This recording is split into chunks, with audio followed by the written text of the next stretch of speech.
good morning and welcome to the Hometown Morning Show with Tori and Kyle, and welcome to Cardon Ellis from Unipest. Good morning. Rise and shine, sir. Yeah, I'm here. you know. Rise and shine. What time do you start your day usually? I'm envious of you. We were talking earlier and you said you're a morning person. Definitely. And I am not a morning person, but I've learned to have to be a morning person because I got to be up before the bugs are up. And yeah. Do they get a wake-up call? I mean, do they set their alarm? What time do the bugs usually get up? It's a courtesy call from bug headquarters, like when you go to a nice hotel. Sure. No, it's actually temperature based. And so in the summer, like for example, we're doing a ton of bee jobs now. And above 77 degrees, they can fly. Above 97, they're almost forced to. But below 55, they don't really. Mm-hmm. And so during the summer, like when you're doing beehive removals, when is it cool and they're not swarming and flying a ton? Well, you only get cool temperatures from what? Like 4:30 in the morning to 7:30, I guess. So do I need to give you a wake-up call? Like when I get to work here, do I need to call you and wake you up? If you didn't set an alarm, what hour naturally do you think you'd wake up? I know the answer right away. And What? you might get a little sick to your stomach. 3:30. Whoa, really? Yeah. Oh, I'm actually kind of jealous. I would be so productive if I had uninterrupted 4 hours to do something. And before... they say the most successful people, get up before everyone else and gets their day started. Listen, I shouldn't take. It's not like I'm this Wonder Woman. Here's the deal. I've been doing this so long. Not only for this station, but other stations, I've always done the morning show. So it's who I am now. It's my whole adult life has been based around that. Danvers. Yes, I aspire only to your greatness. So it happens. But, getting back to talking about, the bees when they wake up, and we are under an excessive heat watch this week for the next 4 days. It started yesterday, 5 days in a row of an excessive heat watch. So what does that mean to us? Are we going to start seeing more bugs? I know. Tons. The short answer is yes. You know what? I didn't know. And the kind that nobody likes. What? Wait a minute. There are bugs that we do like? Well, so I mean, bees. Yes, we need bees. Whenever it gets hot really fast, the first thing that we always get in Santa Clarita, you can almost set your yearly watch to it, is bees coming down chimneys freaking people out. Because when the hives first start splitting and they really start propagating around, just like humans have babies and we give birth to an individual baby or maybe twins or if you're lucky triplets, right? Bees, they reproduce differently. Kind of like cells divide, the hives divide. It's kind of called hive splitting. They form a new queen and a new 2,000 fly off with her and try and find a new place. And when they find a new place, after a couple of years, that hive might split. And so that's kind of how they propagate. Well, when that new queen is flying around with her 1,000 bees, they got to find a new place and they fly high. And what else is high in the sky? Architecturally in Santa Clarita, chimneys. Right. So they will get these frantic calls from people that all of a sudden, open up the door, come home from work, and in the living room there's like 100 bees because they're flying out of, those little iron little curtains or the glass windows that you can close the fireplace with. Mm-hmm. Oh yeah, and so they'll kind of have to run and slam those shut and then tape those shut, and it's kind of like Alfred Hitchcock's The Birds, but it's just the bees. It's the bees. Now a couple of things. Well, luckily enough, I don't have a fireplace because I believe there's a law that grandfathered some people in Santa Clarita with a fireplace, but we're not supposed to. From the 94 earthquake. Yeah. Is that it? Okay. You're allowed to have a fireplace, but they changed a lot of the coding. For a time, homes were built without them. They've kind of gone back to it now, but there's a lot of rules about how the chimney has to be built, and most of them are gas-based instead of wood-based. So, Right. But we're supposed to, bees are still our friend. We might not, unless we're allergic, and I know some people who are absolutely, like, they have to get to the hospital, like, if they were stung. Mm-hmm. I'm not that person, but I know we're supposed to be friendly to the bees.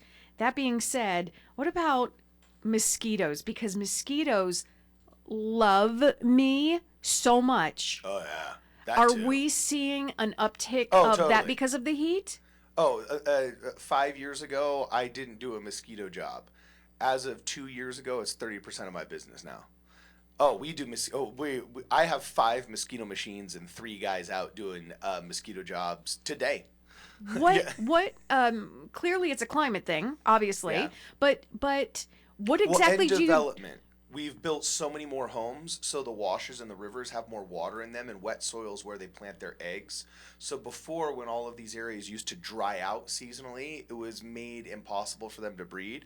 But now, with our growth, just as a natural consequence of just having 150,000 more people than we did a decade ago, we now have more mosquitoes. We've reached that civilizational tipping point where now it's kind of just a new normal in Santa Clarita. Back east, they were little.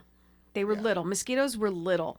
Yeah. But out here, it seems they're big. Well, it's just like hair. Out here, the hair is big. But back there, you know what I'm saying? There's adverse weather. I got to put it in a ponytail, fit it underneath the bun. You know what I'm saying? So they're big. Listen, they are big. I'm not kidding you. You're not wrong. When I lived back east, there were days when I looked like Krusty the Clown. I'm not like it happens. Okay. But what do we do short of calling you? Because at a point we just give up. We're like, okay, I'm done. Do spiders also come out in warm weather? Do we see more spiders? Oh, big time. That's when they hatch. Like this, I would say 6 weeks from now. Like I parked my truck yesterday in the driveway and there was already a spider web between the door and the floor by the time I came out to drive this morning on both mine and my wife's car. Like, so they're already starting to hatch. I would say within the next 2 weeks, because we finally did get heat. Because don't forget, we didn't get our really first above 100-degree prolonged, week long. Right. This is kind of it. This is kind of this is the first big break of summer, right? So usually, like 3 years ago, our first 100-degree day was in April. Like 2 years ago, it was in the first week of May. Usually, we'll have kind of like a first initial heat wave where all of us realize, hey, summer's here, and that happens in like late April, early May. This year, it didn't happen until honestly, kind of the end of June and early July because of this whole torrential rain.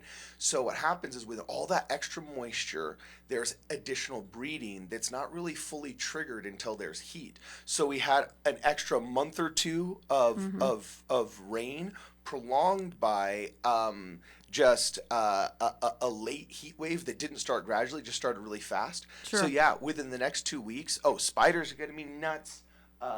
Mosquitoes are going to be nuts. Do we have to, and as always, our time is already running out because I always have questions because I don't like bugs, I don't like rodents, and so I do everything. Pretty safe here. Yeah, we've had a bug or two. Listen, we've had a bug or two.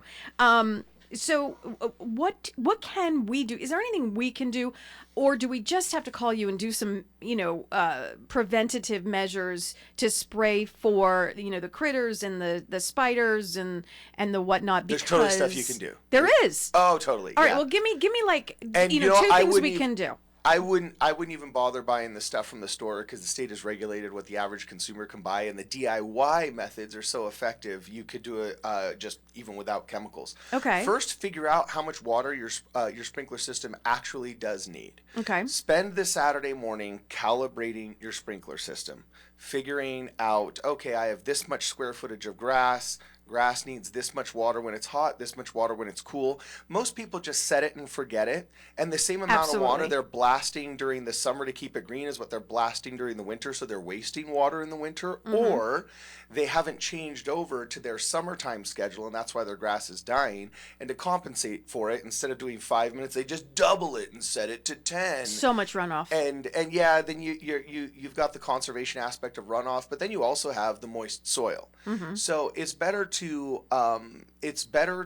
set your sprinklers for multiple times in smaller amounts of water so that you can actually not have just excessively either stagnant water just sitting there or excessively moist soil that never truly dries, because if you do, that's one of the number one places that they breed. Okay. So the number one thing I'd say is calibrate your system, and then also make sure there's not areas where you can find that standing water. Back when we had that first, I think it was like 8 years ago, it wasn't Zika, I think it was the first time we were scared about West Nile in Southern California. Just like with contagions and human diseases, they try and find patient zero. the Department of Agriculture and the other authorities that regulate this kind of thing will try and find where a mosquito population originated from, you know, and they'll try and find mosquito zero. Sure. And I remember one of the studies that I was reading, they found out that the original mosquito zero population that bred and caused a localized outbreak in that area came from a bottle cap that had been inverted in somebody's backyard. And there was enough standing water there for long enough next to their sprinkler system that the bottle cap is where like mosquito zero came from. Now, see, you go, wait a minute, a bottle cap, like what? You just can't. How can you even, like, I don't even have words, because you do everything right. You know, you calibrate, like you said, calibrate this, and then there's this rogue bottle cap that has just, you know, like, and then you just go, whatever, I give up. And here's the thing, and when we give up, we call Unipest, you come out and you take care of us, because that's the bottom line. You know, we should actually have a professional come out and check our stuff and make sure we're good to go, make sure maybe there's nothing formulating around our chimneys and all of that kind of stuff. Best number to get you at, Cardon? It's bug 7575, so that's 661-284-7575. And online? Unipest.com. Easy enough. Yeah. Unipest.com. Cardon, have a great rest of your week. Thanks.